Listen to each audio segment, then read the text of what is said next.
مفتی طارق مسعود کے بیانات کے لیے طارق مسعود آفیشیل کو سبسکرائب کریں۔ طارق مسعود آفیشیل۔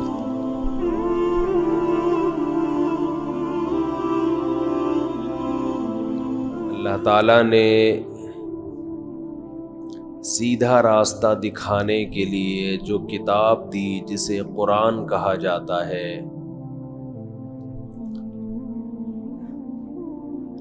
اس کے بارے میں اللہ نے فرمایا قُلْ فَأْتُوا بِكِتَابٍ مِّنْ عِندِ اللَّهِ هُوَ أَهْدَىٰ مِنْهُ مَا أَتَّبِعُهُ إِن كُنتُمْ صَادِقِينَ۔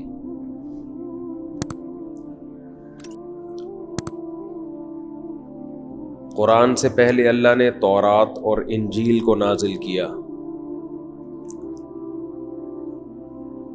تو اللہ نے کہا کہ کوئی ایسی کتاب لے کر آؤ جو تورات اور قرآن سے زیادہ سیدھا راستہ دکھاتی ہو، کیونکہ وہ بھی آسمانی کتاب ہے، جب تک اس میں تحریف نہیں ہوئی تھی تو تورات بھی لوگوں کو سیدھا راستہ دکھاتی تھی۔ قرآن نے ہی یہ دعویٰ کیا یحرفون الکلم عن مواضعہ، یہود یہ کرتے تھے کہ تورات کے کلام کو اس کے اصل معنی سے ہٹا دیا کرتے تھے، یعنی آیت کا جو مفہوم تھا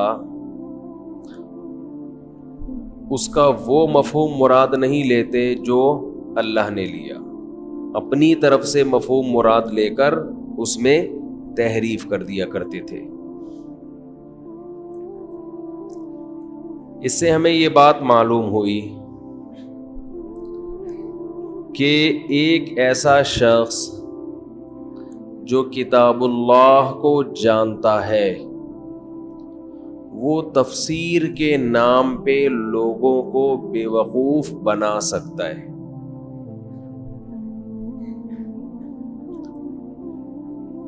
پتہ کیسے چلے گا کہ یہ بے وقوف بنا رہا ہے یا صحیح تفسیر کر رہا ہے؟ لوگ اکثر یہ کہتے ہیں کہ ہمارے سامنے جب کوئی تفسیر بیان کرے گا ہم اپنی عقل سے سوچیں گے کہ یہ صحیح کہہ رہا ہے یا غلط۔ تو بتاؤ، یہود جب تورات میں تحریف کیا کرتے تھے، اس کی آیتوں کو غلط رخ پہ لے جاتے تھے اور وہ تحریف کامیاب بھی ہو جاتی تھی، تو عوام بے وقوف بنتی تھی عقل استعمال کرنے کے باوجود، جبھی تو وہ تحریف ان میں پنپنے لگی تھی۔ پڑھا لکھا آدمی، اس کو اللہ نے یہ طاقت دی ہوتی ہے کہ وہ بات کو گھما سکتا ہے۔ آج بھی یہ ممکن ہے کہ کوئی قرآن مجید کی آیتوں کو غلط پیش کرے آپ کے سامنے، گھمائے ان آیتوں کو، اور آپ اس کی وجہ سے بے وقوف بن جائیں۔ تو یہ پتہ کیسے چلے گا کہ یہ صحیح بات کر رہا ہے یا غلط؟ اس کے دو طریقے ہیں۔ ایک طریقہ تو یہ کہ آپ خود سے پراپر طریقے سے قرآن کا علم حاصل کریں۔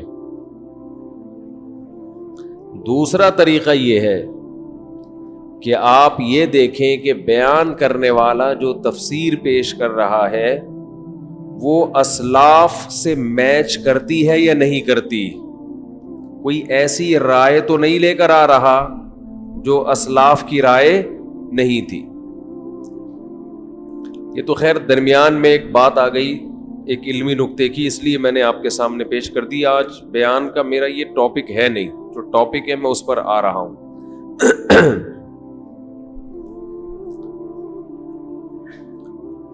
تو قرآن اصل میں یہ دعویٰ کر رہا ہے کہ موسیٰ کے زمانے میں تورات اور محمد صلی اللہ علیہ وسلم کے زمانے میں، زمانے سے مراد نبی کا زمانہ تو قیامت تک ہے، قرآن سے پتہ چلتا ہے، ان کے علاوہ کوئی دنیاوی کتاب ایسی نہیں ہے جو انسان کو اس سے بھی زیادہ اچھا سیدھا راستہ دکھائے، اور واقعی نہیں ہے۔ یہ بات تو میں بار بار بتاتا رہتا ہوں آپ کو، فزکس کی کتابوں میں فزکس کے اصول ملیں گے، میتھ کی کتابوں میں میتھ کے اصول ملیں گے، سائنس کی کتابوں میں سائنس ملے گی، لیکن آپ کو سیدھا راستہ وہ صرف کہاں ملے گا؟ قرآن میں، وہ کسی کتاب میں نہیں ملے گا۔ اگر ملے گا تو قرآن سے اچھا نہیں ملے گا، یہ قرآن کا دعویٰ ہے۔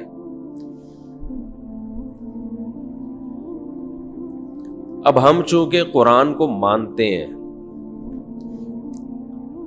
اس لیے ہمیں سیدھے راستے کو سمجھنے کے لیے وہ تمام باتوں کو فالو کرنا پڑے گا جو قرآن نے سیدھے راستے پہ چلنے والوں کے لیے بتائی ہیں، جو چلنا چاہتے ہیں۔ مختلف مقامات پر اللہ نے سیدھے راستے پہ چلنے والوں کی مختلف علامتیں بتائی ہیں، مختلف انداز سے، جن پر بیانات بھی بہت دفعہ ہو چکے ہیں۔ آج جو میں نے آیت پڑھی اس میں بھی اللہ تعالیٰ نے ان لوگوں کی صفات بیان کی ہیں جو اپنے آپ کو بیچ کے جنت خرید لیتے ہیں۔ بھائی ویڈیو نہ بنائیں، یہ لکھا ہوا ہے نا۔ سیدھے راستے پہ چلنے والوں کی ایک علامت یہ ہے کہ ایک دفعہ ان کو بتایا جائے تو بات سمجھ میں آ جاتی ہے۔ دیکھیں لکھا ہوا ہے کہ ویڈیو نہ بنائیں، پھر بھی بنا رہے ہوتے ہیں لوگ، جبکہ دیکھ بھی رہے ہیں۔ تو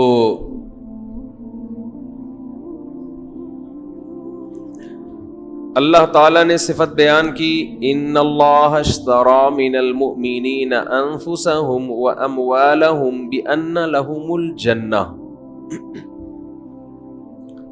کہ اللہ نے جنت کے بدلے میں مومنین کی جان اور مال کو خرید لیا ہے۔ یقاتلون فی سبیل اللہ، ابھی اللہ کی راہ میں لڑتے ہیں۔ فَيَقْتُلُونَ وَيُقْتَلُونَ، جب جنگ ہوتی ہے اس میں قتل کرتے بھی ہیں اور قتل ہوتے بھی ہیں۔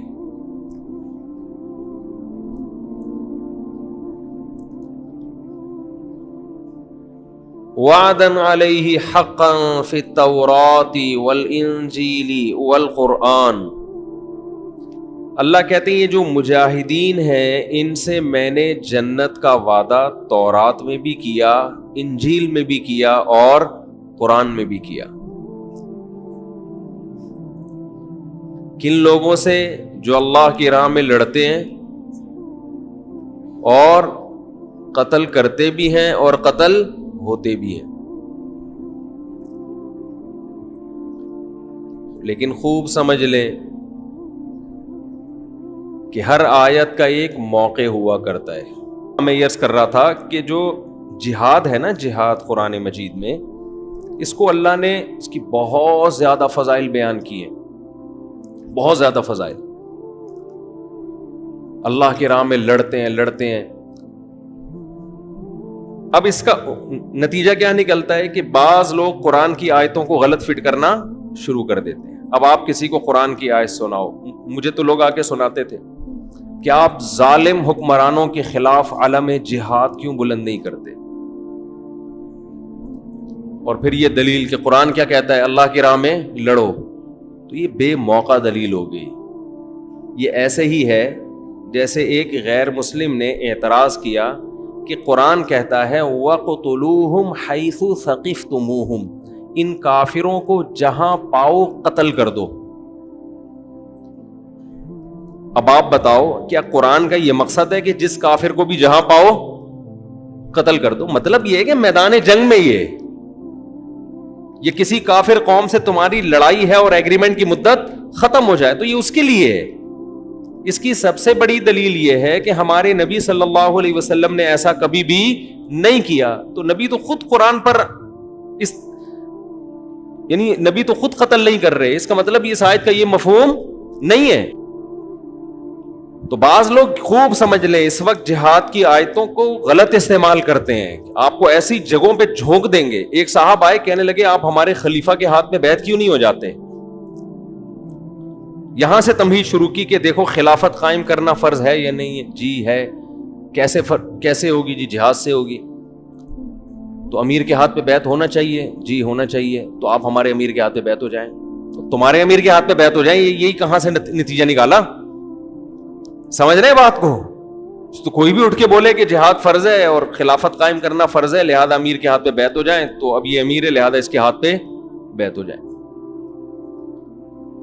تو ہر آیت کا ایک مفہوم ہوتا ہے. تو اس لیے میں ابھی اس جہاد کے شرعی احکام کی گہرائی میں نہیں جا رہا, کیونکہ میرا بھی آج کا یہ ٹاپک نہیں ہے. اس پر میں کئی بار پہلے بیان کر چکا ہوں کہ جہاد کہاں فرض ہے, کہاں حرام ہے, کہاں مستحب ہے, کہاں فرض عین ہے, کہاں فرض کفایہ ہے.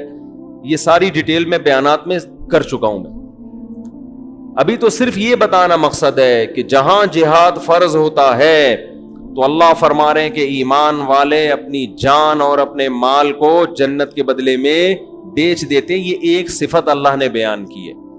اس لیے نبی صلی اللہ علیہ وسلم نے ارشاد فرمایا, حدیث کا مفہوم ہے کہ مومن دو حال سے خالی نہیں ہو سکتا, یا تو وہ جہاد کرتا ہے یا جہاد کی نیت کرتا ہے کہ جہاں موقع ہوگا میں اللہ کی راہ میں لڑوں گا. آگے اللہ نے صفت بیان کی, التائبون العابدون. یہ صفات آج کل مسلمانوں میں شارٹ چل رہی ہیں. التائبون, توبہ کرنے والے, جن لوگوں کو اللہ نے جنت کے بدلے میں خرید لیا ہے کہ تم اپنی جان میرے حوالے کر دو, اس کے بدلے میں تمہیں کیا دوں گا؟ جنت. تو اللہ کہتے ہیں یہ کون لوگ ہیں جو اپنے آپ کو بیچ چکے ہیں؟ ان کی پہلی صفت ہے التائبون, یہ توبہ کرتے ہیں. اگر اللہ یہ کہتے کہ یہ وہ لوگ ہیں جن سے خطا ہوتی ہی نہیں ہے, کتنا مشکل کام ہو جاتا کہ نہیں ہو جاتا؟ کیا ہو گیا بھائی؟ تھوڑا سا ہوں کر دو. اگر اللہ کہتے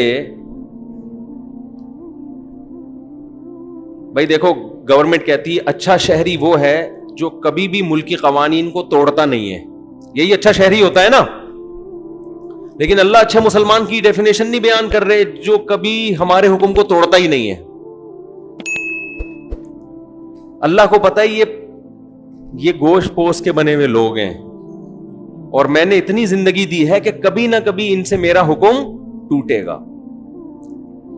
اس لیے اللہ نے اہل جنت کی صفت یہ نہیں بیان کی کہ یہ میرا حکم توڑتے ہی نہیں ہے کبھی, بلکہ قرآن نے کہا التائبون, اگر ٹوٹ جائے حکم تو یہ اس پر اصرار نہیں کرتے, یہ توبہ کرتے ہیں. اسی بات کو اللہ نے سورہ آل عمران میں ایک اور انداز سے, اس سے بھی زیادہ دلچسپ انداز سے بیان کیا. قرآن کہتا ہے وَسَارِعُوا إِلَى مَغْفِرَةٍ مِّن رَّبِّكُمْ وَجَنَّةٍ عَرْضُهَا السَّمَاوَاتُ وَالْأَرْضُ أُعِدَّتْ لِلْمُتَّقِينَ. فرمایا اس جنت کی طرف دوڑ لگاؤ جس کی مسافت زمین اور آسمان سے زیادہ, جو ہم نے نیک لوگوں کے لیے تیار کر کے رکھی ہے. وہ کون نیک لوگ ہیں؟ ان کی صفات میں اللہ نے ایک صفت بیان کی, والذین اذا فعلوا فاحشۃ, جب ان سے کوئی بے حیائی کا کام ہو جائے, جب ذکروا اللہ فاستغفروا لذنوبہم, ان کو اللہ یاد آ جاتا ہے اور یہ اپنے گناہ سے توبہ کرتے ہیں. دیکھو عربی اردو میں بھی ایک لفظ ہے ان کا معنی ہے اگر. دیکھو شادیوں کے علاوہ بیان چل رہا ہے کہ نہیں چل رہا؟ گواہ بن جاؤ, گواہ رہنا. یہ شارٹ کلپ والوں کا کی اپنی ٹھڑک ہے. یہ جو شارٹ کلپ بناتے ہیں نا, چاہے یوٹیوب پہ یا ایک شارٹ کلپ کے نام سے آج کل ایک الگ بھی اپلیکیشن آئی ہوئی, یہ ان کی اپنی ٹھڑک ہے. اب ہم نے بہت سارے, میں نے آج صبح سے جمع کیے ہیں جنہوں نے یہی کام کیا ہوا ہے. تو میں نے وہ امریکہ میں ایڈمن کو بھیج دیے کہ ان کو اسٹرائک دو, نہ آئیں تو ان کو اڑا دو سالوں کو, کوئی پتھر سے نہ مارے میرے دیوانے کو, بم کا زمانہ ہے, اڑا دو سالے کو. سمجھ رہے ہیں؟ مولانا عبد الحفیظ مولانا مکی صاحب جو ہیں حرم میں, ان بیچاروں کو کتنا بدنام کیا ہوا ہے. پورے ان کے بیانات اصلاحی ہوتے ہیں, وہاں سے وہی چیزیں بھی میاں بیوی لے کے نا اسی کے کلپ بنا کے بس وائرل ہو رہے ہیں. تو لوگ سمجھتے ہیں شاید یہ اس کے علاوہ کوئی بات ہی نہیں کرتے. تو والذین اذا فعلوا فاحشہ, اچھا یہاں ایک اور ٹیکنیکل پوائنٹ کی بات ہے. اللہ نے یہ نہیں فرمایا اسرعوا الی مغفرۃ من ربکم وجنہ, جنت اور مغفرت کی طرف دوڑو, یہ لفظ نہیں ہے. اللہ ہمیں ترغیب دے رہے ہیں نا کہ جنت کی طرف جاؤ. دیکھو ترغیب دینے کے کئی الفاظ ہو سکتے ہیں. اللہ یہ کہہ سکتے ہیں جنت کی طرف آؤ, یہ بھی لفظ صحیح ہے. اذهبوا الى مغفرۃ من ربکم وجنہ, اذهبوا کا معنی جاؤ, یہ بھی کہہ سکتے تھے. اللہ یہ بھی کہہ سکتے تھے اسعوا, دوڑو جنت کی طرف, یا اسرعوا جلدی جاؤ, یہ بھی نہیں کہا. سارعوا, سارعوا نا باب مفعلہ ہے. عربی میں باب مفعلہ کی خاصیت یہ ہوتی ہے جب کسی دوسرے کے مقابلے میں آپ کوئی کام کر رہے ہوتے ہو نا, تو یہ باب مفعلہ استعمال ہوتا ہے. جیسے ضربہ یضربو کا معنی مارا, ضاربہ یضاربو مضاربتن, ایک دوسرے کے مقابلے میں ایک دوسرے کو مارا. اس نے ایک لگایا تو آپ نے مقابلے میں دوسرا لگایا, پھر اس نے ایک لگایا پھر آپ نے لگایا, پھر تیسرا جب اس نے لگایا تو آپ لگانے کے قابل رہے نہیں. ٹھیک ہے, مقابلہ جہاں ہوگا نا تو باب مفعلہ.